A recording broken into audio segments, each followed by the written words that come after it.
mbokk yi ñu ngi leen di nuyu di leen ziara di amati mbégte jàkkaarloog yéen ngir jox leen seen xibaari météo mbokk yi jàppale ni incha allah li ko dalee àllarba ba alxamis dinañu nemmeeku ul ganax goo xam ni dina àgg ci 2 mètres ak genn wàll te dina laal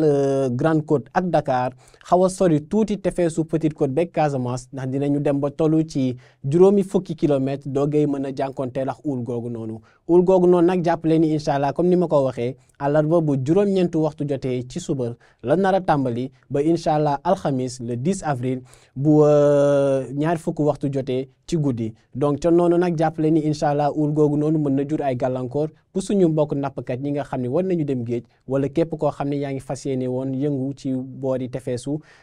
zone yooyu noonu ñu leen limal mën nañu yemandi foofu noonu rek wëy ak animation satellite bi mbokk yi te di ngeen gis ni incha allah li ñu nar a nemmeeku ci wàllum niir ci réew mi darul bari lu dul xëy na boori bët gànnaar ak tuuti gox yi nga xam ne ñoo nekkee diggante Kédougou googu noonu foofu lañ nar a nemmeeku ay niir yu sew yoo xam ne dinañ fa doxantu si bu dul loolu ngelaw goo xam ne dina ëpp gox yi féete ca boori géej gi nar a jugee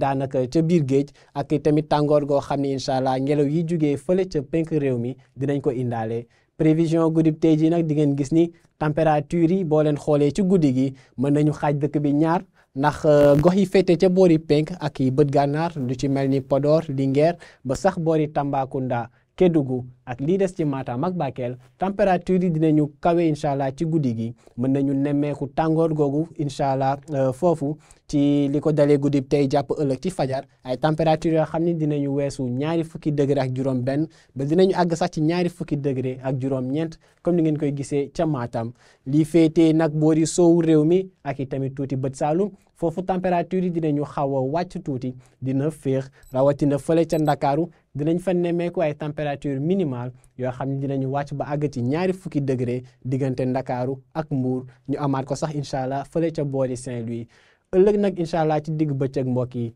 tàngoor gu xaw a metti moo nar a laal réew mi yëpp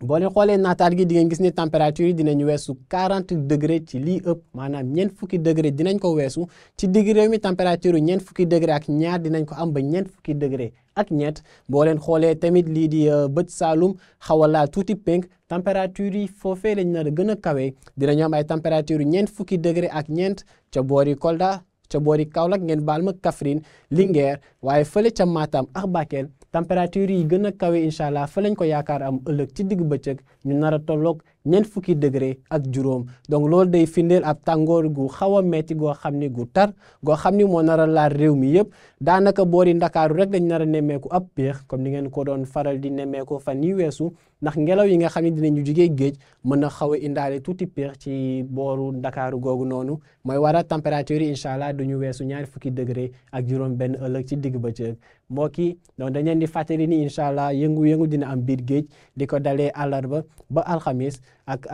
tamit tàngoor goo xam ne incha allah dina xaw a jéggi dayu ëllëg tàngoor gu tar gu nar a laal réew mi yëpp waaye dinañ ko gën a nemmeeku incha allah ca boori penk xaw a laalaale tuuti digg réew mi même bëcc bët Saalum sax nag dinañ fa nemmeeku ay température yoo xam ne dinañu kawe lool Ndakaaru moo nar a xaw a tane tuuti ak péex goo xam ne incha allah yaakaar nañ ko fa am ci guddib tey waaye tamit ëllëg ci digg bëccëg lii nag moo neew seen xibaaru météo mbokk yi dañ leen di ñaan ngeen di wéy di topp xibaar yi di kee ci ANACIM ci xarale yi ngeen di gis nii di leen dig daje ëllëg incha allah di leen ñaanal jàmm wasalaam